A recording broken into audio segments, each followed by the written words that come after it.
এই দেখো বন্ধুরা, জুসের খাজানা নিয়ে চলে এসেছি। আর সবগুলো কিন্তু হবে আজকে হোমমেড। তো তার জন্য প্রিপারেশান শুরু হয়ে গিয়েছে। এদিকে বড় একটা তরমুজ ছোট ছোট করে কেটে নেওয়া হয়েছে, সাথে ছিল পাকা আম দুটো তিনটে।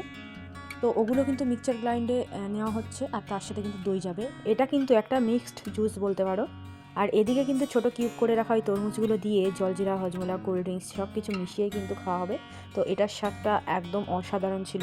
আর আসল কথা কি বলো তো, সবাই মিলে একসাথে যদি কিছু করা হয় তার স্বাদ আরও দ্বিগুণ বেড়ে যায়।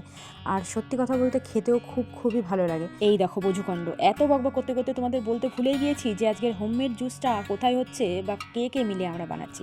তো ওই যে বলেছিলাম মাসি শাশুড়ির বাড়িতে রয়েছি, সেখানেই কিন্তু হচ্ছে। আর এগুলো করার জন্য কিন্তু মাসি শাশুড়ির ছেলে মানে আমার দেওর, তার সাথে মেসো শ্বশুর ছিল, আমি ছিলাম, আমার ননদ ছিল, ননদের মেয়ে, সবাই মিলে একসাথেই কিন্তু বসে পড়েছে এগুলো করতে। আমরা তো এইদিকে খাওয়া দাওয়া করছি। তোমাদের এরকম বাড়িতে কে কে হইচই করো, এরকম কাজ প্রায় দিন করো, অবশ্যই কমেন্টে জানিও। যাই হোক, আজকের ভিডিওটা এখানেই এন্ড করে দিচ্ছি। আর পরবর্তী ভিডিওতে কিন্তু তোমাদের সাথে আবার দেখা হচ্ছে। আর সুন্দর করে কিন্তু আমরা ডেকোরেশনও করেছিলাম, সব কিছু দেখতেই পাচ্ছ তোমরা। আর কতটা সুন্দর হয়েছে সেটা জানিও। লাস্টে কিন্তু কোল্ড ড্রিঙ্কসও খেয়েছিলাম। যাই হোক, ভিডিওটা এখানেই এন্ড করে দিচ্ছি। চলো টাটা, বাই বাই।